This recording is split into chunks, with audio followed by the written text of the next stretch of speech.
Good evening, ladies and gentlemen. Welcome back to Online Racing League with me, CRGGO. And today, to cap off or start our first race of the season, it's going to be phenomenal. The brand new season, and look at these drivers we got on the cover photo. Names you will have no doubt heard of, no doubt faces you've seen. Thanks to the Esports Pro Series, it's going to be a great pleasure to bring these guys into the ORL season. I literally can't wait. But I'm also joined by someone who I've been dying to commentate with for such a long time. That's Jess. Jess Games. Jess, how you doing?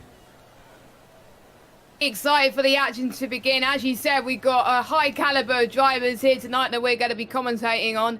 It should be an absolute cracker tonight. It's going to be an utter clinic. We cannot wait to see what happens. Obviously, last year's champion, Jana Watmir, once again setting foot on the grid of ORL, along with many of his fellow Esports Pro Series companions, that being Alvaro Caraton, the likes of even Shanaka Clay, who has been in amongst the top end of the professional. Simon Vigang, of course, remember him from last season. Also his formidable opponent, Barry Burumand, or Bardia Burumand. Himself and Yano were very much throwing caution to the wind last season. Many epic moments were made by those two particular drivers. We're also welcoming Tino Nakarunan as well. The Williams Esports driver will be gracing us with his presence here at Monza. We're looking forward to seeing how all these guys get on. Let's not forget James Baldwin as well, donning the McLaren as he was officially named as McLaren's driver for their esports team. It's certainly going to be a fantastic season, Jess. We kick off tonight in Monza, almost famously known as the Temple of Speed, and it also holds the fastest lap in F1 history as well, set by the Iceman himself, Kimi Räikkönen, back in 2018. The circuit was built in 1922 and was just the third permanent autodrome in the world at that time. Brooklands and Indianapolis were the two other autodromes built as well. There's going to be two DRS zones for overtaking tonight. One from the Parabolica to the start-finish straight, and one just before Ascari. It is 11 turns, 4 to the left and 7 to the right, with 5.7 kilometers long. And now some famous corners such as Ascari, the Lesmos, the Parabolica, you name it. And we've got a few people just about to start their flying lap.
Hello, welcome back, folks. We are here for qualifying. Hope you all enjoyed that feature presentation of the hot lap indeed.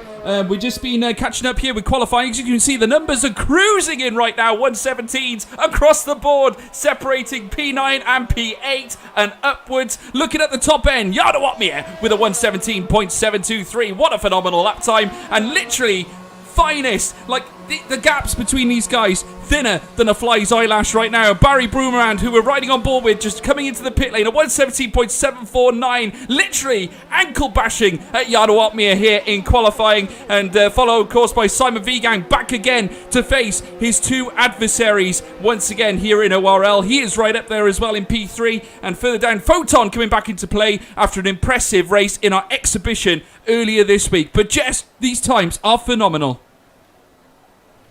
There was a few people that were saying maybe the 119s, 118s, but when someone told me earlier on this evening that people were going to go into the 117s, my mind was blown away, really. They really mean business here. They're the best of the best in PC, if not ever, in the F1 2020 games, and you can tell that they've been practicing hard, especially for the F1 Esports Series coming up as well. And with their amount of talent, obviously, there's a lot. Everyone pretty much is on the soft compounded tyres, which suggests to me everyone wants to start on the soft compounded tyres for the race, in particular the top 10. Jarno Opmeer improving on his time with a 117.723 and looking extremely quick right now, donning the Alfa Romeo colours firstly in his first race back here at ORL. Obviously there was some hesitation as to whether we would see him again. Obviously he's got dedications to F1 Esports. Naturally, it's no surprise. A lot of these guys do. But Jarno has come out now and said he wants to take part this season, and it's always a pleasure to see him. 117.723 is the time to beat right now. You can see now Jarno Opmeer making his way down towards the famous Parabolica bend, and indeed he'll be commencing his fast lap. And you can just see there the subsidiary of the Ferrari team, or the second, considered by many the second string of Ferrari. Many young drivers coming out of the Alfa Romeo team becoming future world champions indeed, as we now watch Jarno Opmeer make his way down towards turn 1. You can see there, driver on the right hand side, looks like a McLaren oh no, it's his teammate Nicholas Matteo as they make their way down towards the Rettifilio chicane. You can see Jarno Opmeer now on the outset, his teammate just in behind. Little tail wiggle there from him, unfortunately. I mean, that could have been costly if he was going at a bit of a quicker pace. Obviously, never nice to lose the car from beneath you, as we now see Jarno make his way round the Curva Grande and heading into the what will be the Rogia chicane on the outset towards the Lesmos. Now you've got two Lesmos to take, first one and second, both as dangerous as the other. If you swallow too much curve, you are going for a ride, son. We'll go for a serious ride indeed, as we're now riding back on board with Jarno, heading down the Serragilio Straight, where he will have of course the DRS power heading into the Ascari chicane. Be careful on the entrance and exit. If you take too much curve on the exit, mind it's a slightly raised bump, you will lose traction. He heads down now towards the long straight, the famous Parabolica bend. Once again, in the distance, he goes under the Rolex banner on the right-hand side. You see the crowds littered amongst the grandstands here at the Monza circuit as he makes his way on the outset of the Parabolica. Will he go quicker once again as he makes his way up towards the line? Jarno Opmeer with a 117.528. Absolutely out of this world, my son. The Dutchman strikes yet again. That was an incredible lap from Jarno Opmeer. He just found so much time in that lap, and we thought he wasn't going to get even better. He's gone even quicker, and just like a few other people so far, Barry's on a lap as well. He was quicker than his previous best as well, but Jarno Opmeer has set up a cracker already with only 9 minutes left to go, and the track starts to evolve as the session goes on towards the end as well. So I'm almost guaranteed he's going to go even quicker again, as is most of these people. We could see a low 117 potentially into towards the end of qualifying. We still got two people yet to set a lap time. We just can't wait to see if anyone can go any quicker. No, indeed, Jess, and certainly Barry Burman has just come into the pit lane as well. Not happy with the lap that he just set just now. Obviously now riding on board with Alvaro Caraton. He is in P3, but he's just been dropped down because Hayes, out of nowhere, the other Mercedes driver, into P2 with a 117.586, and Josh Idawu into P3. What a lap from that man. Veloce surprise, as you well and truly quoted there, Jess. You were spot on. He is now in P3 for the Haas team. Phenomenal lap there from him, joining the top three of Jarno Watmere and Hayes as well. Barry Bromand, who was in the top three spots, he's now in P4, dropping back as well as Tino Nakarunen, but he is out on a lap as well. So will we see an improvement from Tino as well as Alvaro Caraton? Both Williamses out on the track. Surely these guys have the talent to cause a shake-up at the top end, Jess. As well, I do believe Tino is actually on his in-lap, actually, as he's running out of fuel, actually, and he's on ERS mode 0. And to be honest, for those of you that are new to the F1 2020 game, there's only a few modes you can have in qualifying. Obviously, there's mode 0, and there's obviously hot lap mode, where they'll be going full throttle to hammer, pedal to the metal, as I was going to say. I was trying to think of a right word, but they only have 2 modes, and in the race, they only got to worry about two things, pretty much. Overtake is one of those things, but they got to be careful with the overtake button that they don't drain out their battery. Monza's one of those tracks where if you use your overtake button too much, then you're going to lose your ERS very quickly, and if you lose the ERS, you're going to lose a lot of power.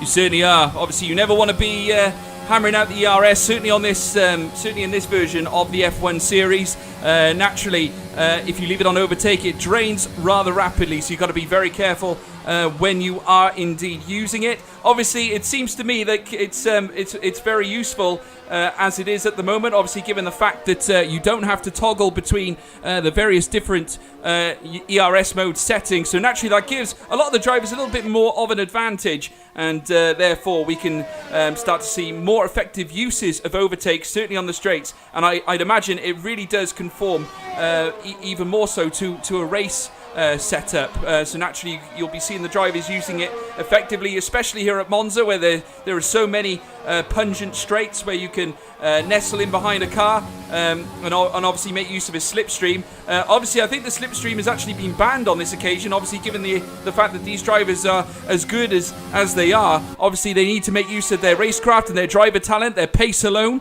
to try and negotiate their way around these cars. So it's going to be interesting to see who makes use of the overtake setting better than their counterparts. It's going to be really interesting to see how these drivers respond to the changes made for this season in ORL.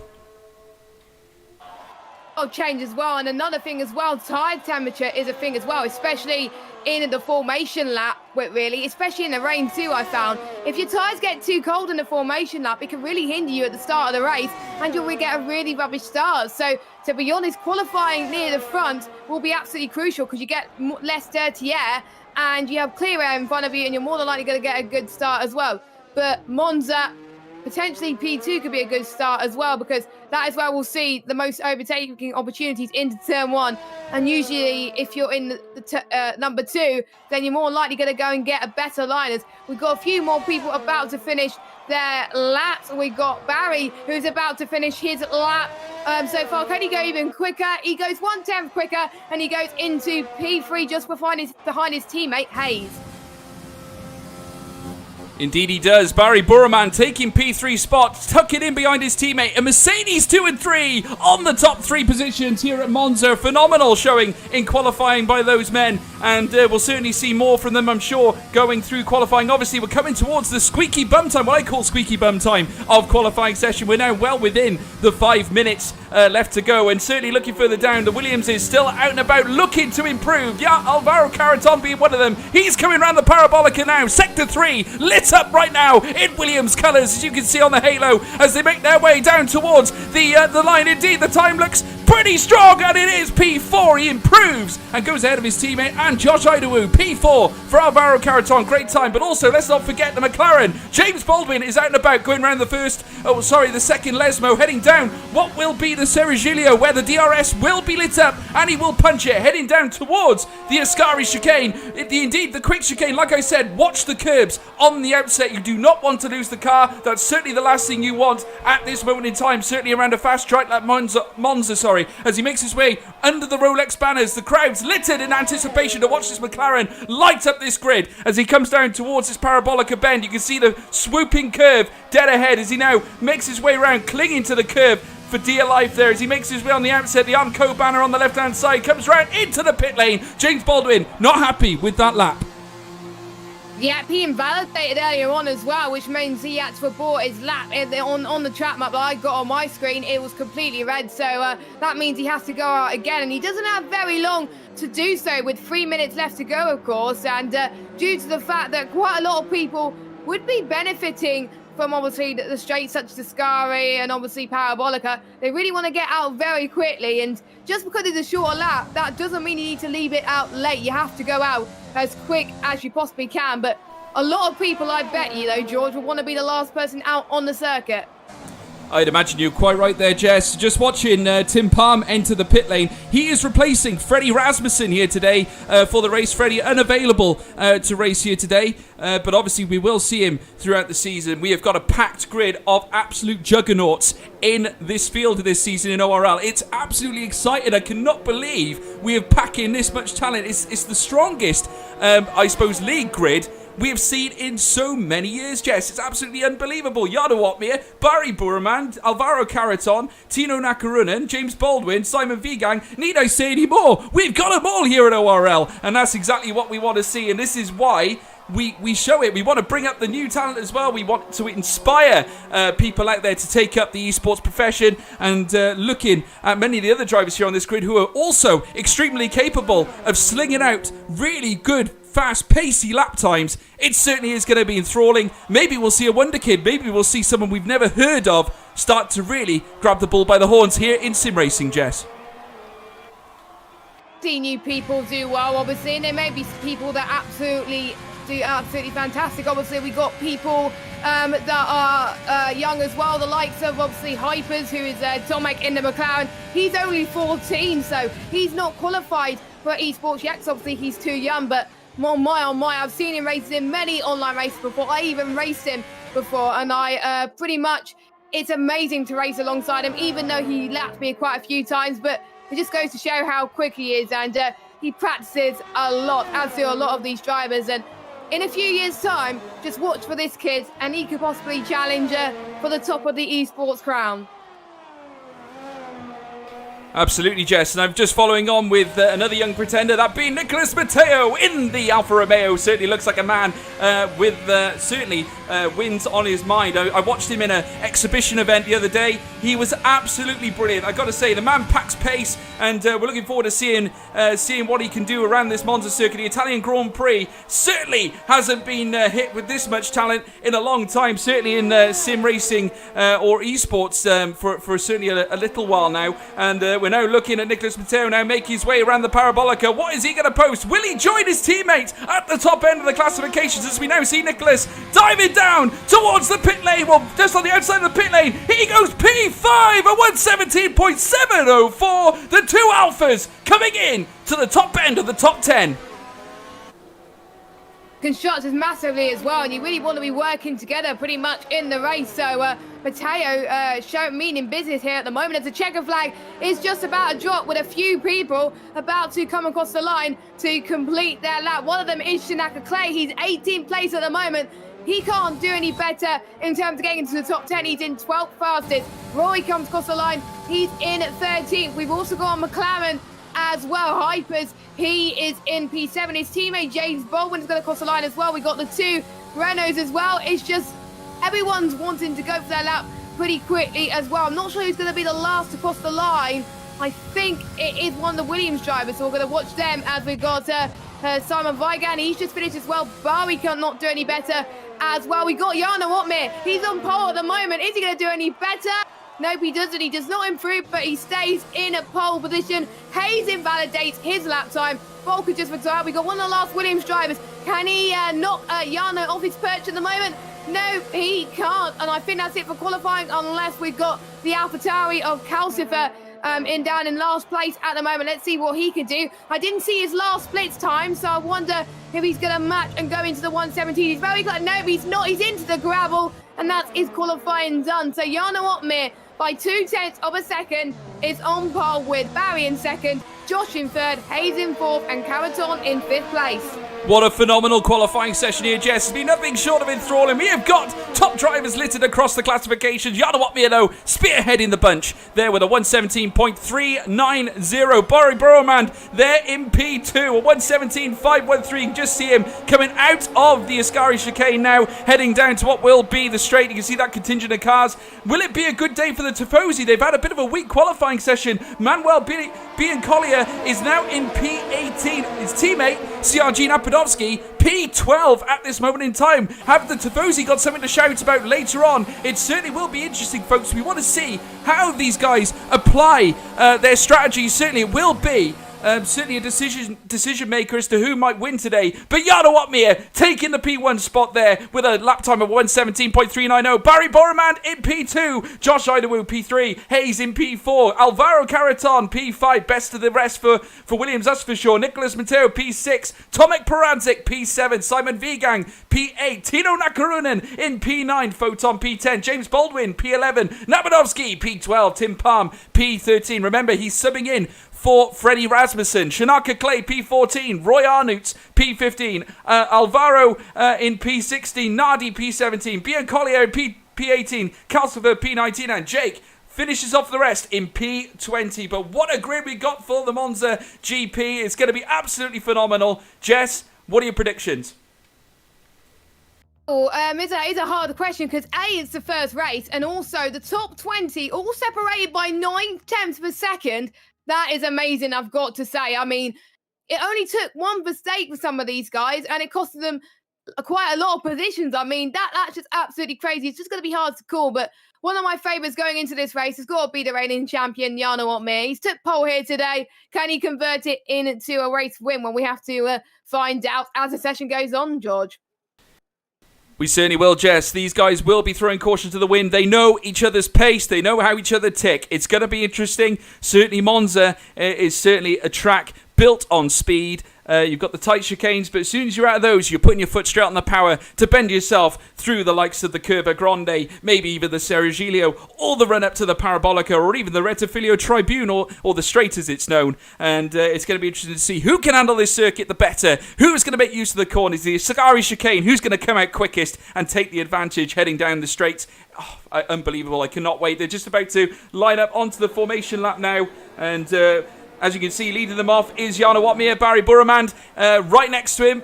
I'm sure Jarno is looking to the right, very wary that these two have fought like dragons in the past. They're certainly two of the most formidable drivers in the league. Barry Burrowman has taken the world by storm, certainly with his pace and his talent. And he'll be in with a great chance, I'm sure, as well, on the front row of the grid alongside last year's the reigning world champion Jarno Opmeer. Josh Idawu in P3, obviously looking to set his team alight as well. Haskadu with something to celebrate. Obviously in real F1 they have struggled. In behind as well, you got Hayes there, the other Mercedes. What can he do today? Certainly lit up the classifications, putting himself on the top end alongside his teammates earlier on in qualifying, but nonetheless, he is up there fighting with the best of them. Alvaro Caraton in P5 for Williams. We know what his pace is like. We've seen it season in, season out. Last season he joined ORL for a brief period and took it by storm. The endless battles. How can you forget the battles between him and Jarno going into what was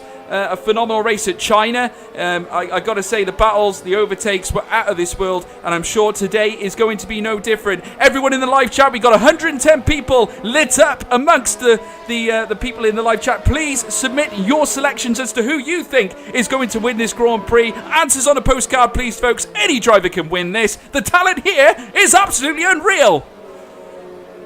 Actually go into the race action, a quick glance at the strategy here today.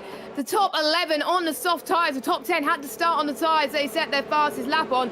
The pit window is lap 10 to 12, but they can go for the undercut in lap 9, but they got to be careful because if they go to lap 13 on these tyres, that is where we hit puncture territory. And we may see some people, just like the bottom half, do mediums to softs, but I think that's what these guys will be trying to do, the alternate strategy. Vulcan, interesting enough, Nardi is on the same strategy as the top 11. Let's see how we could do towards the back of the grid and see if you can get past the ones on the medium compounded tyres. And I'll hand over to you, George, for the start.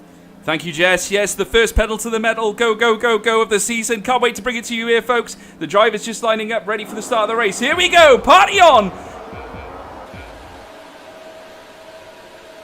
And it's pedal to the metal, go, go, go, go, go. Bit of a delayed start, but away they go anyway. Yana Watmere first out the blocks alongside Barry Burremand. Sweeps across to the right side, almost blocking off his teammate Hayes, heading down towards what will be turn 1, the Retifilio chicane. The Haas there of Josh Inuwu diving down the inside of Barry Burremand on the outset. Takes P2.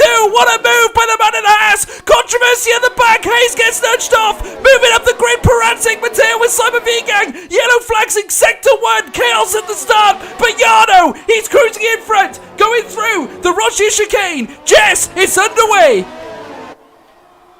Here in Monza, Hayes has dropped down a low position down into P13 as well, but the biggest gainer there, Tino in the Williams, 3 places up to 6th place, Shinaka Clay up to 11th, Avaro up to 13th, Emmanuel up into 15th place with the 2 Ferraris giving something to shout about. And already we're going to see moves going through into the Ascari chicane, in particular with Matteo and Tino coming up here at the moment as well. They're quite need to use the overtake quite quickly as well, but not use it too much as they go through the Parabolica, but they want to try and save as much as they can as the strategy keeps popping up on my screen. But enough about that, the overcast conditions should make things, I think, a little bit trickier than obviously normal, because obviously the tyres tend to overheat quite a bit, but we'll have to wait and see, of course.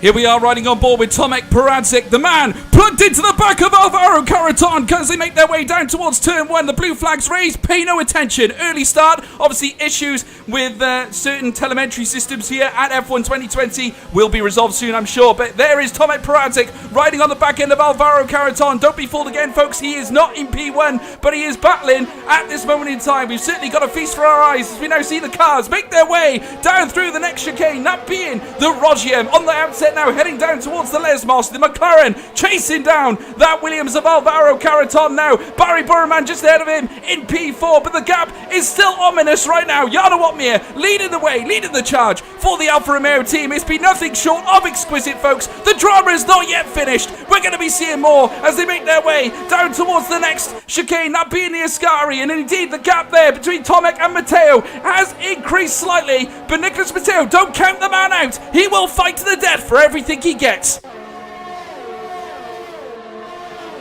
He's got to worry about his tyre wear as well and temperature, because the more you get stuck with these battles, the hotter your tyres are going to be. So they've got to be a bit wary and make sure that they push and only take risks when it's absolutely necessary. And it looks like Matteo is going to go for the move, and the DRS is enabled, folks. It will on lap 3 out of 27, and they can only use it within their 1 second of the car ahead, and if they're in the DRS zone, of course. So we're going to see the DRS detection zones come up in any moment. Yana Watmere will be one of the only ones not having the advantage of that. Barry already out of DRS range of Josh in second place, but everybody else is going to take full advantage of this DRS straight, using the overtake to full advantage here as well. But with only 2 DRS zones on this entire grid, George, this should prove to be a little bit more challenging.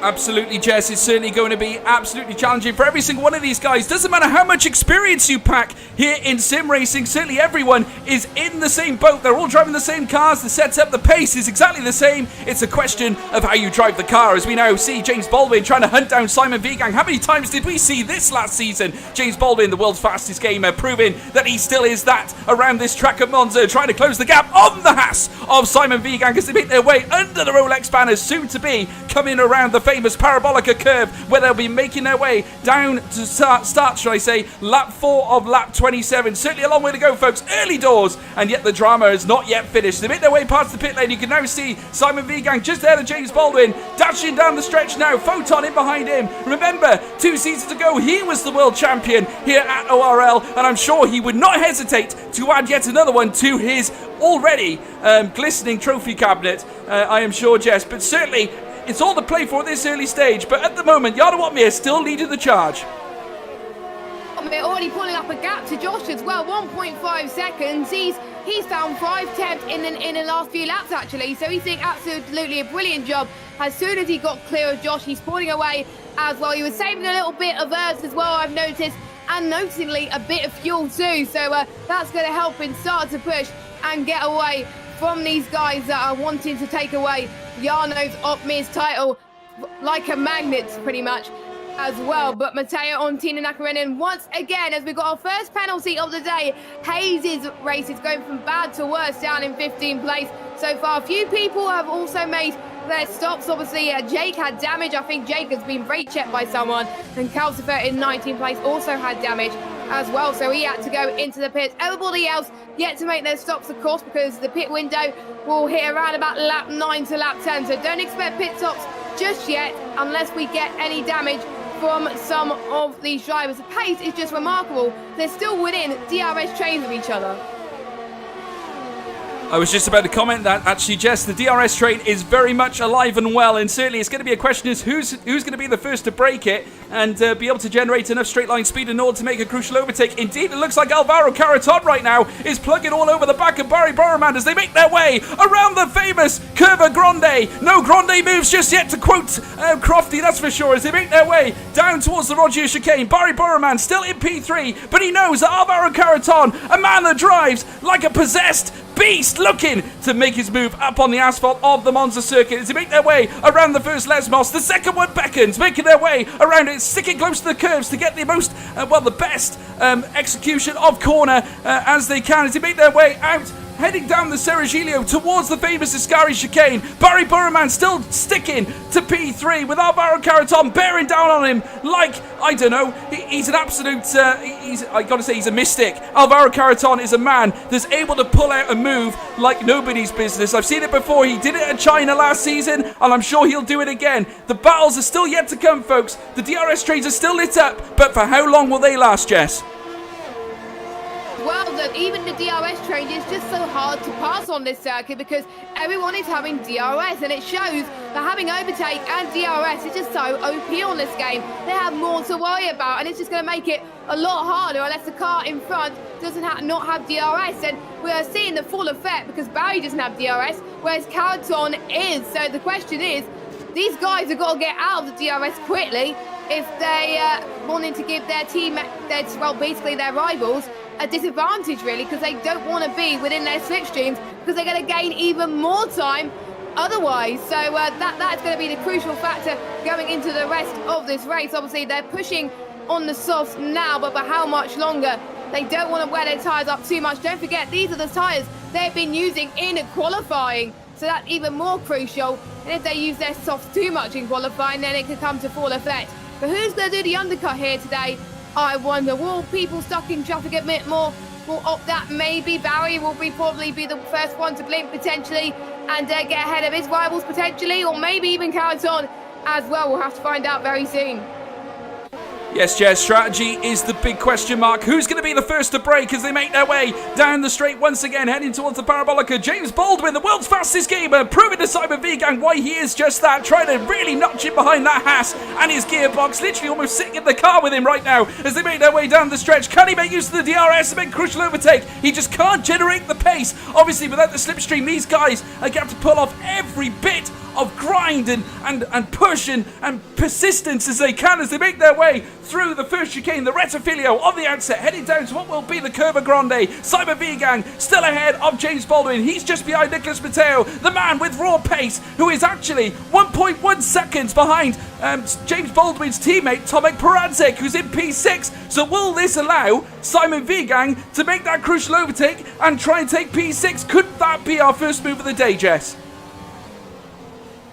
See moves of yet, but I'm guessing some people want to be the first to blink and try and go for the move, but they don't want to risk it here, especially around Monza, where we may see the most instants out of a majority of the tracks on this circuit as well. Don't forget we've got Baku and Monaco as well, where it's quite narrow than this circuit, but they all seem to be doing it clean so far, which is really, really great to see, and obviously they're very talented drivers. No, they're not going to blink as of yet. I mean, you know, I think the DRS is just helping them a lot, that they just can't get past quickly enough, and obviously the ERS battery is just draining and draining on some of these guys as they try and get closer and closer each lap. I'm seeing Barry riding on board with Barry right now. He's only on 6% battery. He's going to lose so much time. I have a feeling Caraton is going to catch up to him very, very soon. It's not just the battery, Jess. I just saw Tomek Peradžić go in for a little bit of a ride around the Parabolica. The grip of these tyres are falling off. I repeat, they are falling off. And these guys will now really have to manage them carefully. Obviously, the pace that they're going, the raw pace, they're going to have to judge every corner with precision. It's got to be done just right to avoid heading into an Armco barrier. That's the last thing you want, or sitting in the kitty litter, to quote the great Murray Walker of yesteryear, as we now see Nicolas Matteo rounding the next right-hander very shortly, making his way down the stretch. You see Tomek Peradžić now getting closer and closer to the front end of that Alpha. Is Nicolas finding a second win here in lap 8? We'll soon find out as they make their way down towards the Serracilio straight, heading into what will be the Ascari chicane. Can Tomek hold on? Because obviously you can see the gap is now beginning to increase. I'm wondering whether the setup has allowed Tomek to have more straight line speed, indeed allowing him to increase the gap on the Alpha driver Nicolas Matteo. Maybe that is the case. We will find out, I'm sure, very soon enough. But I'm sure that the only twist in the tail here is going to be the strategy. Who's going to make use of the pit stops more effectively and try and generate themselves with an advantage? That is the big question mark here today, Jess. Are starting to open up. I'm seeing a little bit of sunlight as well, which means we may see a bit of blinks for people going into the pit lane. As I was speaking, we got a few people in the pits already, going a lap earlier than I thought it was going to be for the undercut. Tino, one of the Williams, is pitting for the undercut, and so is Simon and Hayes as well. So they'll be going on to the mediums till the end of this Grand Prix. I wasn't expecting to do that, Alex. The earliest I think they would go is lap 9. I think the mediums are going to take quite a hit towards the end, but they're quite confident that they can nurse those tyres to the end.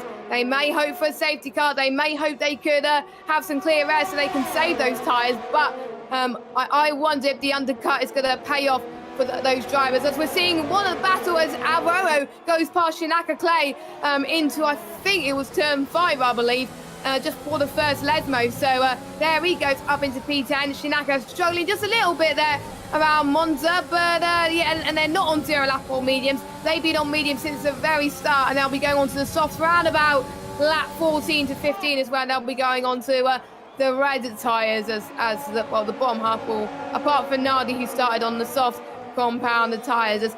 Let's see what the front guys will do now. Can they respond to the top guys? Well, they got to, really, because otherwise they're gonna lose so much time. Jarno stays out, Josh stays out, and I think the top 4 stay out. But we got Barry, Tomek, Matteo, and Photon all deciding to go from the softs to the medium compounded tyres. The top 4 staying as they are. James Baldwin, another guy, staying out as well. Drawing the likes of Caraton, Josh, and Otmir, staying on those soft tyres until they go onto the mediums around about lap 10, lap 11, George. Indeed, yes. We're also seeing a little bit of a tussle between the two Ferraris. We're now seeing Napadovsky being rounded up on by Collier there. His teammate in the red Ferrari. The prancing horses coming in tandem as they make their way into the Roggia chicane. Indeed, Shinaka Clay recovering after his battle with Alvaro. Obviously, just running onto the kitty litter there. Collier, obviously, that didn't help. The two prancing horses in real sufficient danger at the moment, not performing as to expectation of the Tifosi here at Monza. And certainly they'll be looking for an upturn in their spirits, but certainly ahead as we now see Collier now looking on the outside of Napadovsky, making their way down towards the Ascari chicane. Who's going to come up better? Is it going to be Team team orders, or they're going to fight to the death. No, indeed, it's going to be Collier. What a move indeed. But on the outset, here comes Napanovsky. He's not done yet. He is right stuck in behind that of his teammate Collier, as they make their way down towards what will be the famous Parabolica. Collier shuts the door instantly, not letting Napanovsky through. It certainly is a war of attrition as they round the next bend. The medium tyre is a little bit slick there for Napanovsky on the outset, and indeed, he makes his way down the straight as we see more cars go into the pit lane, Jess. I know what, me, and also Josh and James and Caraton as well. So we're riding on board with Tino, who pitted a few laps earlier compared to the rest of them. Is he going to make the undercut work on some of them? They do, as Barry breezes past some of them as well on those medium tyres. And good on Tino as well. He is ahead of Caraton and Vigat and Josh as well. Josh had a poor pit exit, to be honest. He's been jumped by quite a few cars, whereas Jarno Opmeer's got the job done once again, as he's your net race leader.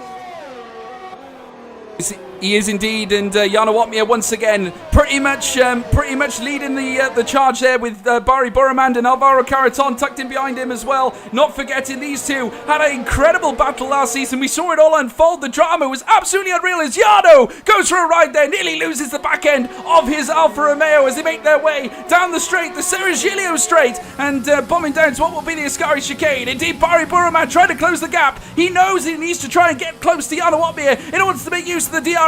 He's only got one chance because Jarno, he knows, will pick up his bags and take them home with him. Here in lap 11 of 27, we're not even close to halfway yet, folks. We've got a long way to go, and this race is going to pack a punch as they round the Parabolica bend now. The Silver Arrows bombing up through now, pushes his foot on the gas. The paddock on the right-hand side lit up with the crowds and the Tifosi there cheering on their famous Ferrari as they now make their way down. You can tell that Barry Burremand in the Silver Arrows knows that he can't leave any stone unturned when it comes to Jarno Opmeer. It's going to be absolute drama from start to finish, and I can't wait to see what comes next, Jess.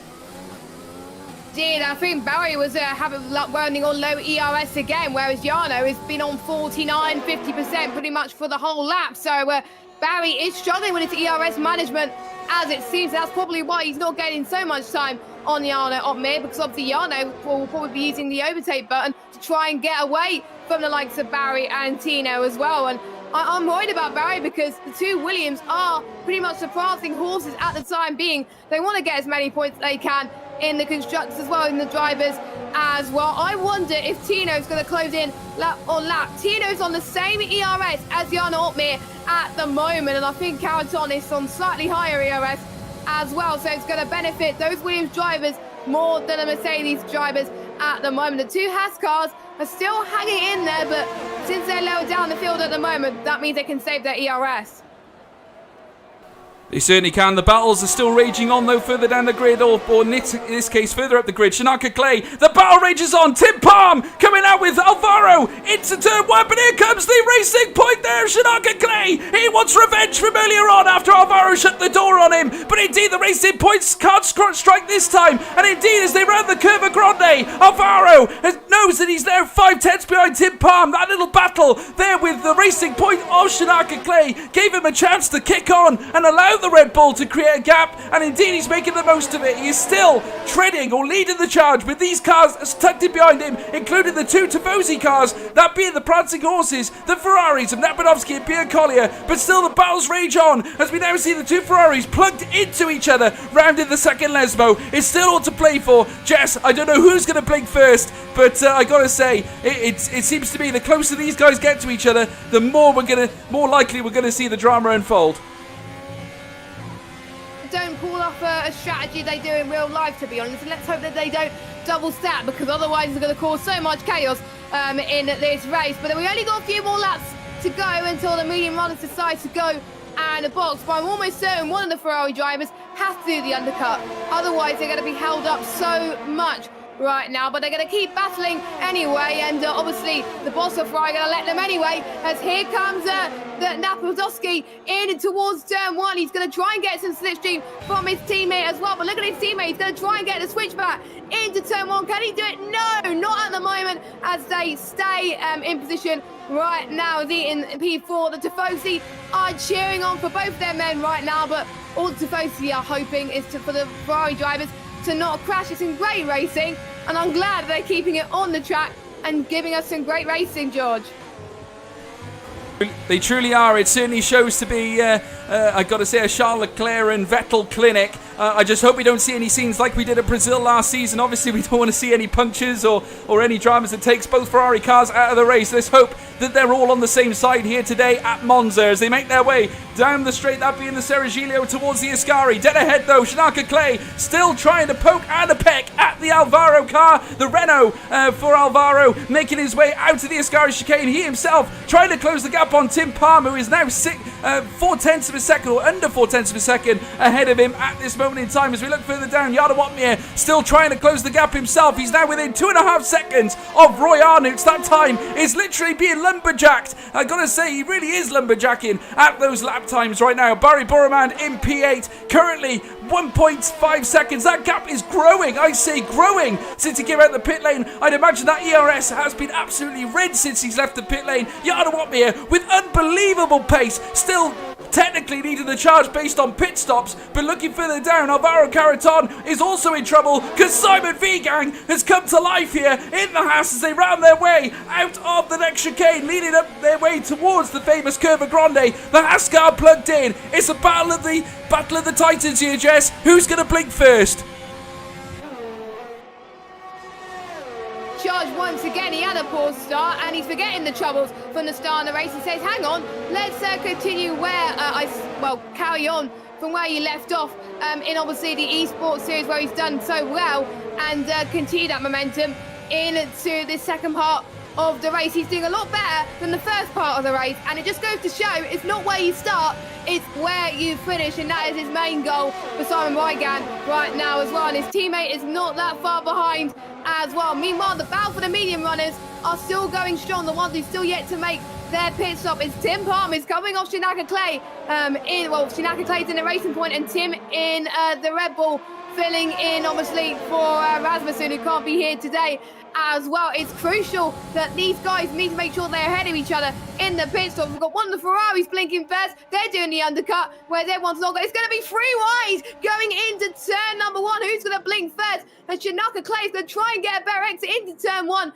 but Tim defends for his life. Alvaro is the biggest loser out of all of this. He hasn't lost just not one position, but 3 positions. It's gone awful for the Renault driver. But look, he's coming back once again for P1 potentially, if not P2. But Shanaka Clay is going to try and hold on to his line. There's a little bit of contact though going into turn 4 and 5, but I think Alvaro got P2, and the Ferrari has spun off. Who's that? That's a Manuel, and that's the Tifosi are not liking that at all, and he stopped in the circuit.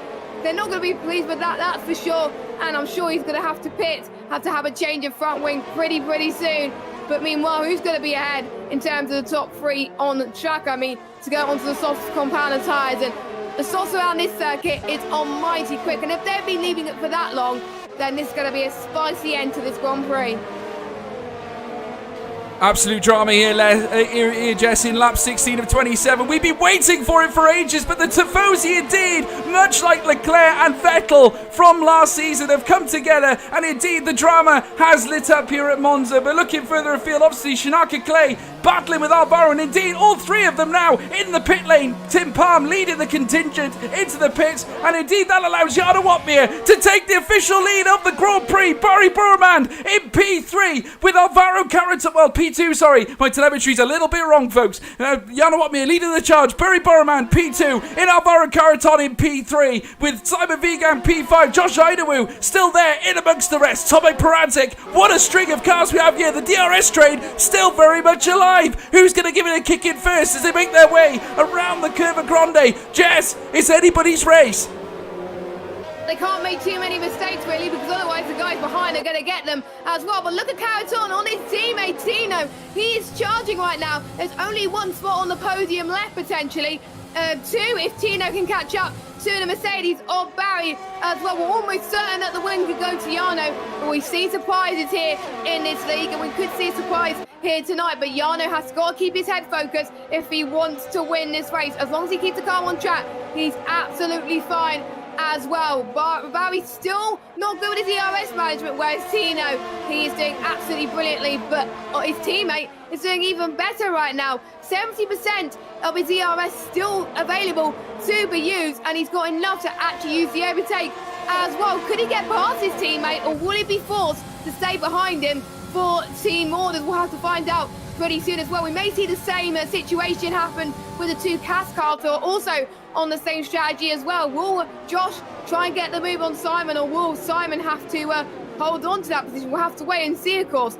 There's just strategies happening everywhere. I don't know who's going to get the last podium spot. We know Jarno potentially is, but who's going to get P2 and who's going to get P3? That question will be answered in the next 9 laps, that's for sure, Jess. We now watch Simon Vigan make his way through the Roger chicane. He is now chasing Alvaro Carreton like a man possessed once again. The Haskar in P5 or P4, actually not quite so sure. Tino Nakarunen is currently, according to my telemetry, leading the race. Obviously, we know that's not currently true. Is he at the moment He's not. Is he in P3 at the moment? Or P4? Yes, he's P3. He's P3. He is indeed in P3. So Tino Nakarunen in P3 being chased by Alvaro Carreton. Josh Idawu in P4, obviously, in P5, sorry, or P6. I don't know quite which. P6. He is indeed in P6. And he's chasing Simon Vigan as they make their way down the straight, heading down towards the Parabolica bend. The right-hander, the swinging right-hander, Tomek Paradzik, P7. The string of cars leading all the way back to Photon as well, who is in P10 at this moment in time, albeit P9 now, according to my screen. So we're jumping all over the place indeed. I think he is in P10 though, as we now see Alvaro Carreton diving down towards the first corner. It truly is going to be a question of who is going to blink first. We don't know, folks. We just don't know who is going to be the first to blink. It's going to be absolutely out of this world. Please keep posting your predictions down below. Who do you think is going to win this Grand Prix? Is it Jarno Opmeer's day, or who's going to take Ps 2 and 3? Answers on a postcard, folks. Light up this live chat. Yeah, exactly. And also, we haven't talked about this much. Track limits could play a factor as well, as corner cutting, I believe, is on strict. So we could see a lot of people getting more penalties as the race goes on. We've seen a lot of people get penalties early on as well.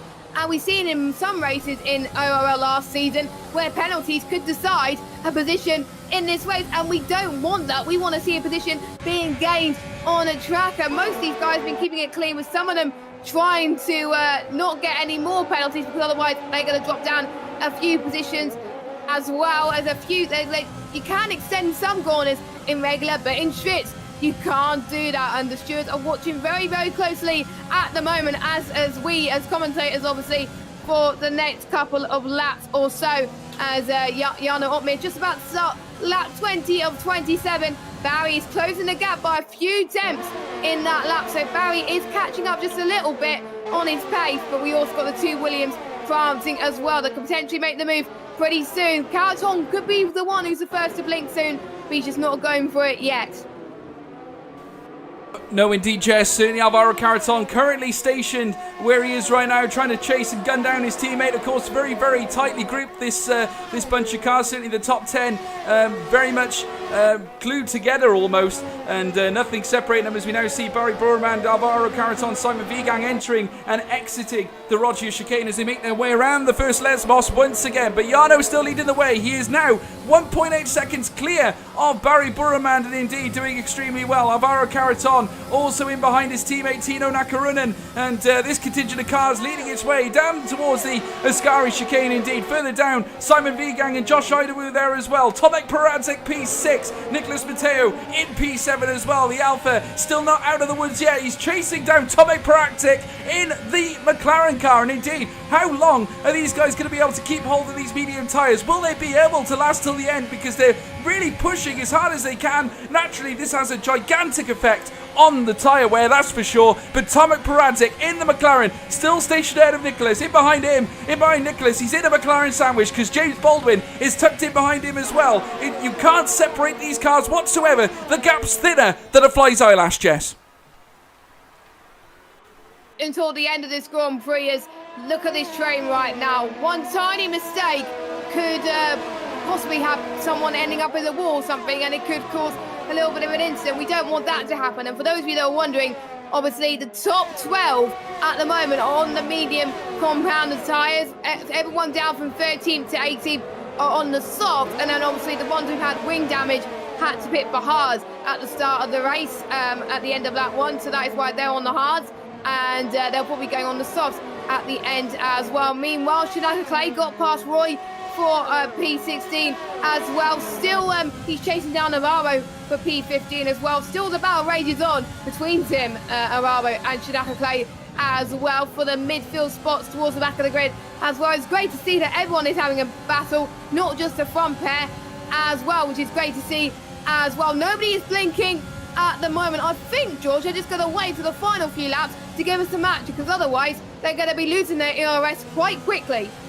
They certainly are, Jess. They're just rounding the parabolic, and now we're riding on board with Tomek Paradzik making his way round now, trying to gun down on Josh Idaho, who is in looks to be in P6 on my list at the moment. Simon Vigang ahead of him. Alvaro Caraton P4, still gunning for his teammate still, and I gotta say, really doing his best, or his hardest at least, to try and close the gap. Ahead of him though, remember, is Barry Burman and Jana Watmir. Jana Watmir still leading the Grand Prix, and indeed looking like he's going to try and sew this up here with 5 laps left to go as he rounds the famous Curva Grande, heading into what will be the next chicane. The Rogier enters and exits well in behind. Barry Burman pushing for all he's worth to try and close the gap on Jana Watmir. Indeed, it's a matter of 1.6 seconds according to the telemetry on our screens right now. In behind Barry is of course Tino Nakarunen and Alvaro Caraton, who are themselves doing battle amongst teammates, obviously a little bit more gracefully than what the Ferraris were doing earlier on, that's for sure. Simon Vigang still very much in it as well. The two Haas cars in tandem, a very different performance we're seeing from Haas here today as opposed to what they're doing in the real world of F1 racing. But that for sure follows suit with Williams. It's very much opposite land here in ORL, Jess. That's great to see with the equal cars as well. Just because you're in the Mercedes, that doesn't mean you're going to be fast as well. There's a few guys that want to see the tyre graphics, if that's all right with you, George, just to see how everyone is doing. Ignore the people on the soft tyres, as they're not on 25 lap older softs. If someone has binned it, I think that's one of the Red Bulls, I think, towards the Parabolica. Oh, I think it was Roy, actually, who's binned it just a little bit there. He's dropped it down a little bit for Shinaka Clay now. He's down into 17th place already. That's not good. Well, already the time is ticking to see who's going to get the final podium spots here for the first race. They don't know the true pace of these guys until the first race, and now in the second race next week, they're going to know who's been their rivals and what they need to work on for the next race. As Manuel's got a 5-second penalty for speeding in the pit lane, and the Tifosi hearts are broken as he's the first driver to retire from the session. I think he wasn't happy with his performance, so he just said, nope, I'm calling it quits, and retired from the pit lane, which is the best thing to do right now. Obviously, they have been asked to retire in the pit lane if they retire by choice, of course. But that means it's going to be a yellow flag in Sector 1. That's why we're seeing a yellow flag in Sector 1. But one Ferrari driver down, George. This is not looking good for the Tifosi, is it? Not at all, Jess. It certainly has broken hearts around the circuit of Monza. Italians and Ferrari supporters across the world alike are going to be in mourning here today to see their team not quite gracing the top end of this race here at the Italian Grand Prix. But indeed, we're in lap 24 of 27 now. Jana Watmir, one more step closer to victory, with Barry Borroman still closing the gap. As you can see it behind, Alvaro Caraton and Tino Nakarunen. Simon Vigang in amongst it as well, closing up on the Williams of Alvaro Caraton. In behind him, Tomek Paradzik. I'm not quite sure what happened to Josh Idaho as well, because he seems to have disconnected and he's down to P9, Jess. I'm not sure what happened, but he is not where he was before, unless that's my telemetry having a little mare again. He left the session, so that's why obviously the two McLarens and the Alfa Romeo and Matteo got past him. So his hard work has pretty much gone undone, and that is a shame for Josh after a great qualifying session. It's going to be a shame. Hopefully he gets back towards the end of the race, because otherwise he's going to lose so many points. He may even lose a point, actually, and he's got a lot of work to catch up on in the next race. But let's concentrate our eye, obviously, on the front field as well. We've still got Matteo in and that McLaren sandwich of Tomek and James Baldwin as well. Still not blinking at the moment. Photon getting a penalty. This may play dividends towards the end of this Grand Prix right now. Are they saving their engine modes towards the end of this Grand Prix? It looks like they are at the moment, but I wonder if people are going to go for risky moves P4 position, or are they going to stay there to get these crucial points? We'll have to find out. We know Matteo's going to have a look. Yes, he does. He's going to go to the right-hand side of Tomek right now, and he's going to keep to that line going in towards turn 1. Tomek not challenging for the move at the moment, and Matteo is up into 6th place. Absolutely fantastic from the Alfa Romeo driver as well. And here comes James as well, challenging his teammate for 7th place as well. This is great from Matteo. That could be one of the rising stars of the future very soon. It certainly will be if he pulls off moves like that as they come round the Roger chicane. Indeed, the McLarens must be kicking themselves. We now see Tomek just nip the gravel trap there on the left-hand side, exiting the Roger chicane. Certainly wasn't ideal for them. James Baldwin now having a little peek on his teammate now, going around the second Lesmos to make their way down through the Serigilio bend. You can see there Tomek, the gap has increased between him and Nicholas Matteo. Watch this wonder kid, Nicholas Matteo. He is going to be one to watch for the future indeed, and already closing the gap on Simon Vigang on the exit of the Ascari chicane now. You can see the Haas there in full flight underneath the Rolex banners. It has been nothing short of exquisite watching these top-end drivers make their way around the Italian Grand Prix circuit as they go round the famous Parabolica bend. You can now see dead ahead the likes of Simon Vigang ahead of Nicholas Matteo, burning for all he's worth as they make their way into lap 26 to 27. Jarno Opmeer still leading the charge with around 2 laps left to go, Jess. It's going to be a corker. Good news. Hopefully he can make up for time lost. He's lost 2 positions, so hopefully he can climb back up in a second. But don't forget, chat, driver of the day vote is now open, so you can look at the link in the chat. Go and click on it. I believe it's a straw poll. Yes, it is. And you can vote for your favourite driver. Who do you think deserves the vote? Who do you think has stood out from the rest this season? Do you think it was Jarno Opmeer who has held on to the lead for so long? Or do you think it's someone that's gained quite a few positions? Or maybe someone that's nerves their tyres to the bitter end? The driver today votes are open until the end of the Gris Grand Prix. And if I were you, I would wait until potentially the penultimate few corners, because it could change everything, just like in real life. But get your votes open, as obviously the winner will get driver of the day. Obviously, the game will probably think of something different. Us commentators will think something different, and so will you in the audience, in the live chat. Let us know your predictions as well, on who you think should get driver of the day by voting on that straw poll, as we're sitting on the penultimate lap right now, as Jarno Opmeer is going to win this race almost certainly, but the podium is still going strong for the 2 Williams drivers. They wanted 2 Williams on the podium, and it could still happen. But I think Tino is going to try and make sure that he can get past Barry right now. But again, he's still a little bit further back to do so right now. But we're seeing the gaps closing just a little bit more as their engine modes have been turned up high. I think quite a lot of people are turning their engine modes to rich now for the final lap. This is the moment. They've got to give it their all. They've got to make sure they're saving their ERS as much as possible. And we don't know who's going to get the podium. We'll have to wait and see. Simon Vigan could still be coming in the picture as well. Maybe Matteo as well. We don't know about penalties as well. This is going to be very, very exciting as they all navigate around the Lesmos pretty soon as well. This is going to be an almighty finish. And I wonder how the 2 Williams are thinking, George. I bet you they have got daydreams in their head right now. You can now see that Alvaro Carreton knows that he's got Simon Vigang in behind him. Tino Nakarunen, though, leading the charge of the Williams team in P3 right now. Jarno Opmeer in P1, of course, as they now come up towards the famous Parabolica for the last time. Jarno Opmeer looking to strike the first blood here in the ORL season as they are around the famous Parabolica. Jarno Opmeer, the Dutchman, came. He saw. He indeed conquered. The crowd lit up on the right-hand side and the left. The pit lane is beckoning Jarno Opmeer, the winner of the Italian Grand Prix in race 1 of the ORL season. Barry Buramand in P2, Alvaro Carreton down in P4, of course, because Tino Nakarunen finished in P3. Phenomenal racing indeed for the back Tomek front. Penalty. He got a penalty. He got a penalty, so he's down in P6. He got a 3-second penalty on the final lap. So that means Carreton finishes P3, Tomek in P4, Simon Vigan in P5. So Tino's dropped 3 positions. That is not good at all. Matteo in 7th, James Baldwin in 8th. Voton has moved 1 position up into P9, and Nardi gets the final point as well, which means that one of the Ferraris have just missed out on points by 1/10 of a second. But the star of the show has got to be Jarno Opmeer. 5.3 seconds clear of Barry in P2. Amazing.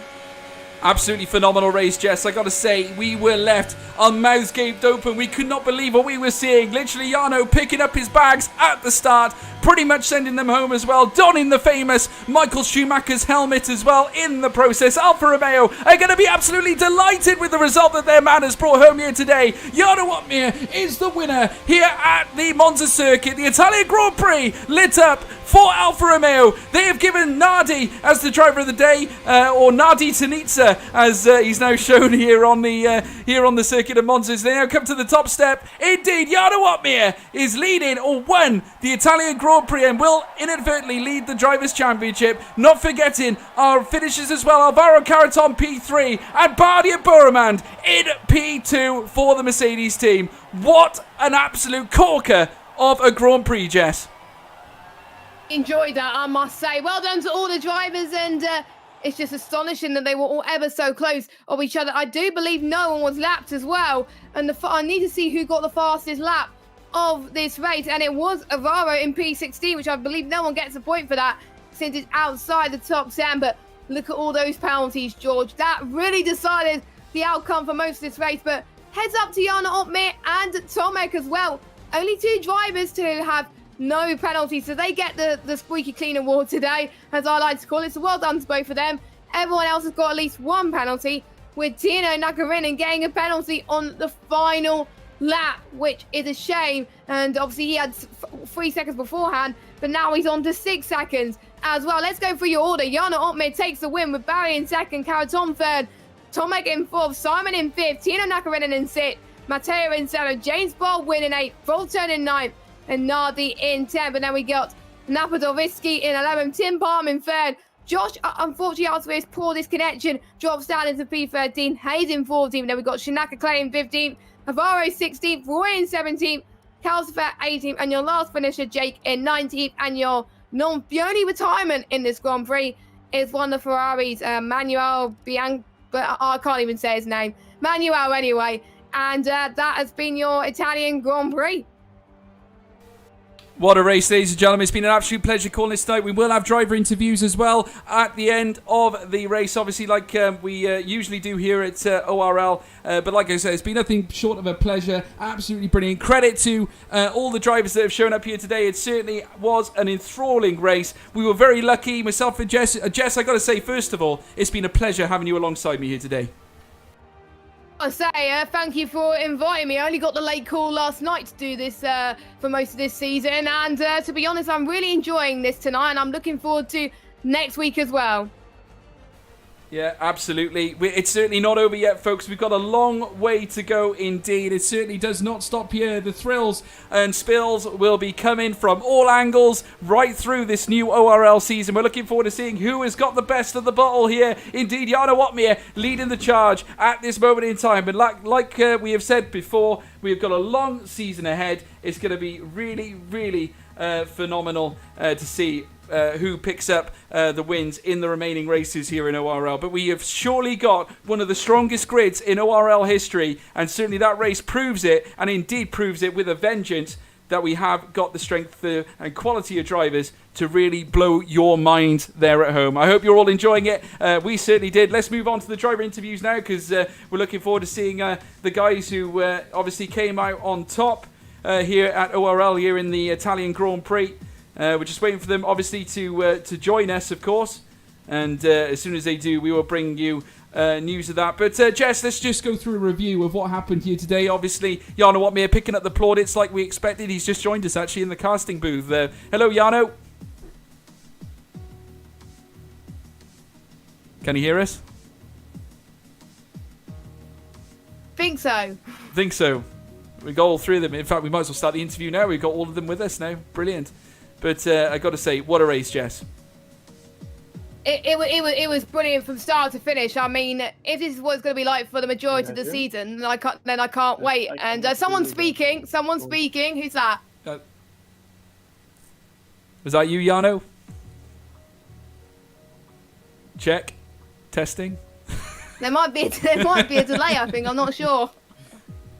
Yeah, satellite delay. We have satellite delay. We're hearing something from Jarno's line. Alvaro, are you there? Hello. Hello. Ah, there you are. Yes! There's Alvaro. We got Alvaro. And Barry. Is Barry there? Yes, I'm here. Yeah, there he is. Speed Barry. Mr. P2. We got Mr. P2 and Mr. P3 here. Just waiting on Mr. P1, obviously, and we can get this underway. Jarno, he's back in the room. Jarno, how are you? Yes, I'm good. How are you? Yeah, I'm living the dream. Living the dream, I must say. Phenomenal. We'll get this underway anyway. I got to say, we'll start off with our race winner, Jarno Watmere. Jarno, did you ever imagine? I mean, obviously, the strength of cars that we've got this season, obviously a massive jump up from last season. Indeed, qualifying was, I would imagine, of the utmost importance to get ahead of these guys, considering the DRS train. Can you sum up that result and how much it obviously meant to yourself? Yeah, setup felt really good. I was in a good flow, so yeah, that obviously helped. But also qualifying went all very well. I managed to get 4 laps in, which was very important. And then obviously in the third run, I put a PB in, which helped as well, of course. And then yeah, the start I made after 4 or 5 laps, I made some silly mistakes going into turn 1, but I managed to stay out of DRS, so that was crucial. Made 1 mistake with 3 or 4 laps to go by getting a warning, but nothing major. So had everything quite good under control, and managed to finish first, pretty much. It seems to me that preparation certainly has been the key. Obviously, I've seen that you've been quite active, certainly when it comes to streaming and obviously, I suppose, getting involved in leagues and preparing for the Pro Series, because obviously, like many of you in the ORL Racing League this season, you're all going to be taking part in the Pro Series events. I take it preparation was key this season.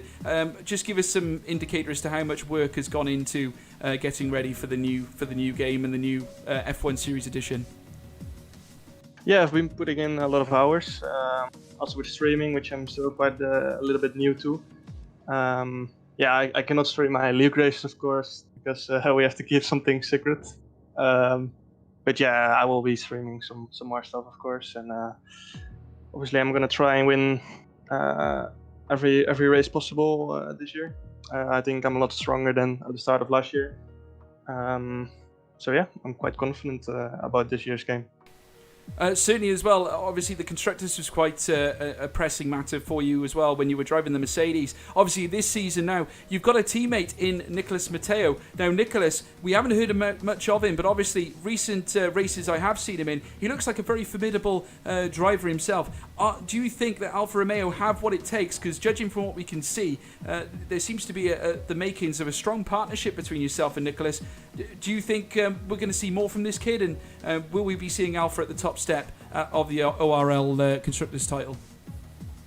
Yeah, I already know Nicolas for quite a long time. I think already for 2 or 3 years. And he's always quite fast. I think in this field, obviously he's gonna struggle a bit more at the moment. But yeah, I think he got P6 in qualifying, which is really good considering the field. And yeah, he's been practicing a lot, of course, trying to get into F1 esports as well. Surely if he keeps going like this, I think he was 1.3 tenths off P2. So yeah, he was doing a very good job. And I think surely he will get consistently into the points if he keeps driving like that. Well, he certainly is a prodigy and certainly someone to look out for the future. And I can't help but wonder what his career could be if he keeps doing what he's doing. But I've got to say, for yourself, phenomenal victory, Jarno. And I'm sure we'll see you beckoning the top step once again. But congratulations from me. Got to say, and Jess as well, I'd imagine as well. Phenomenal result. And we'll look forward to seeing what you can do next week. Thank you. We'll now move on to Barry Burramand, our P2 man. Obviously, once again, back on the top step here in ORL. Barry, we missed you. I miss you too. I really miss you guys. But yeah, this season I'm back because I've seen like the field is really like every good drivers are in. Yeah, but the race didn't really go well for me, but anyway, GG to Jarno and Alvaro. You were locking horns right through the race with Jarno. It was almost like flashbacks from last season. I mean, obviously, we expected you and your raw pace to make a definite comeback. Obviously, a lot of excitement surrounding the new blood that are coming through in the F1 Pro Series at the moment. Obviously, like Jarno, I suppose, I'd imagine the preparation work has been quite intense for you. Can you give us an indication of how much work you've been putting into your season that's coming up shortly? Yeah, to be honest, I'm gonna practice really much for upcoming weekend. And actually, the setup, the car, everything feels good. But I already did really silly mistake. Like in the quali, I lost so many times. My PB was 0.2, but I did a 0.5. I don't know, like so many times my first race in the league race doesn't really go well. Maybe because I'm a little bit nervous. I don't know. But anyway, like in the race for the first couple of laps, I did a really silly mistakes. Get 3 warning actually only in 3 laps. It's not really good, but yeah, it is like sometimes it is not your day and you couldn't fight it. But yeah, I will take P2. It's not really bad, but yeah, I'm looking forward to challenge Jarno for upcoming race next week. Absolutely, I'm sure everyone watching as well will be waiting with bated breath. I mean, obviously, there's many drivers that can really take a push for the top spot as well. I mean, obviously, reviewing last season, can you? Obviously, you must have noticed the step up certainly in terms of the drivers that we've got here. I mean, ORL in development at the moment of 3 split series at the moment. We got 3 different splits of drivers at the moment in terms of different divisions of talent. Naturally, of course, this being tier 1, the top tier. Just summarising briefly as to the quality now this season we have got in this A split. Yeah, I wasn't really, to be honest, going to join ORL, but when I seen the field and see like it is going to be improvement, I seen, so I'm gonna be joined. Why not? Because I seen so many good drivers are in. So yeah, it's a really good. I really love challenge. So yeah. Phenomenal. I got to say, congratulations on a P2. Great to see you back in ORL as well. I'm sure we'll see more battles from yourself as well going through the season. But once again, congratulations on that second place. Well done. Yeah, thank you so much.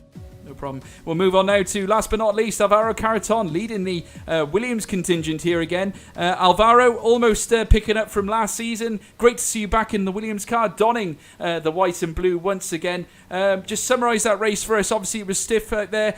Your teammate Tino looked like he gave you a bit of a run for your money as well. Great to see you guys here in ORL as well. Obviously, we've seen you sparring off in the Pro Series as teammates as well. Obviously, you know each other's systems. Do you think that helped you today? Hello all. Well, to be honest, I did the maximum I could get today because I started practicing my first laps in Italy, like after lunch today. So yeah, I'm really happy. Bit of a late qualifying. Bit of a late start, was it? Yeah, I mean, a bit of a lunch first, and then thought you crack on. Yeah, I didn't even know if I was going to race. So yeah, I'm really happy. Yeah. No, I mean, fair play. It was certainly a very different ORL race to what we saw from last season. Obviously, the DRS train pretty much lasted from start to finish, obviously pit stops included.